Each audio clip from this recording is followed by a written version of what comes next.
Hello and welcome back to FDN News. I'm your host, Dylan Rollator.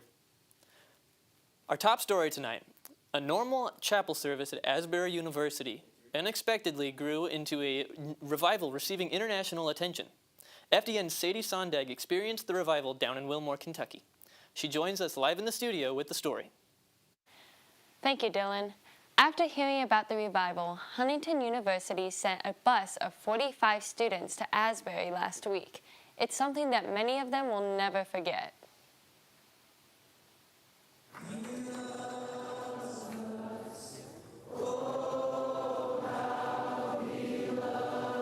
On February 8th, after a regular Wednesday chapel service, Asbury students felt led to continue praying and worshiping.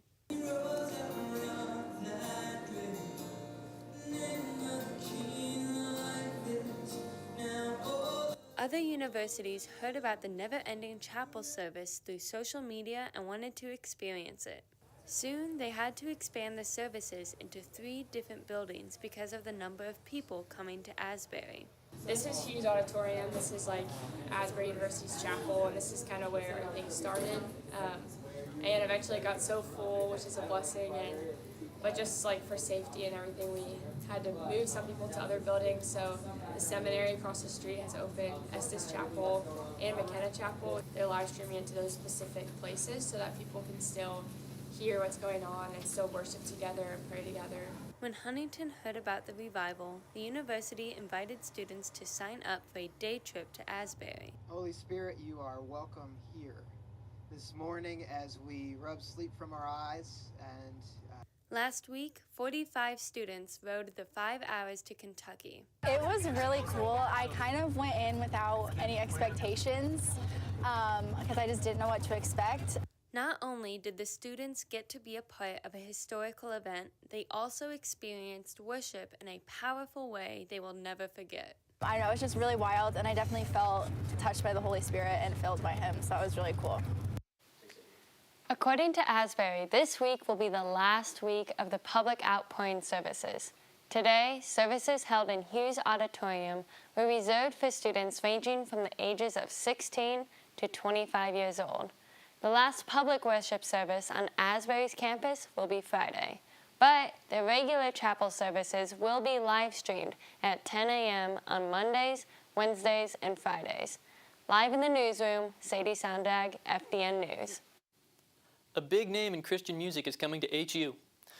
The Junior Impact class announced they are bringing Britt Nicole to campus for a worship night on April 1st. The theme for the night is Finding Purpose, and all HU students are welcome.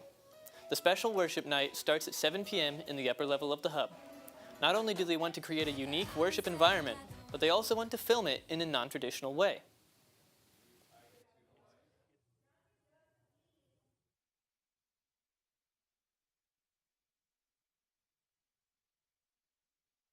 We're going to be stepping it up and redoing all the lighting in the hub because it's going to take place in the hub, hanging lights, doing directional lighting, using special high-end cinema cameras to actually film it and capture it, and capturing it in a higher resolution than we usually do.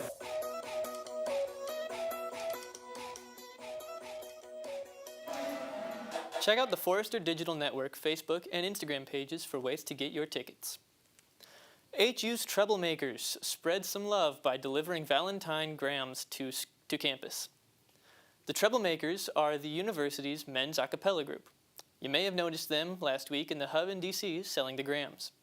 Students paid $2 for the choir to sing to a special friend special songs. The group went door to door bringing smiles everywhere they went. The Troublemakers have been delivering treblegrams since 2007. President Biden and the Environmental Protection Agency is ordering a train company to clean up in east of Palestine, Ohio. This comes 2 weeks after a train carrying toxic chemicals derailed that area. Because of contamination concerns, people have evacuated the city. Residents of East Palestine have reported health issues from nausea to trouble breathing. The state of Ohio is opening a clinic in the city to provide aid for the community. And now the federal government is ordering the train company to be the ones to clean up the toxic soil and other spills. And finally tonight, the Totally Insane comes to an end. The 21st century version of the Animaniacs comes to an end with its 3rd and final season. The Animaniacs is a show that first aired back in 1993 to 1998. Hulu would then reboot the franchise 22 years later, putting out 3 seasons over a 3-year span. Animaniacs follows Yakko, Wacko, and Dot as they go and have adventures around Warner Brothers Studio. The final season released last Friday, February 17th. That is all we have for today. Thank you for joining us on FDN News. We will see you next week.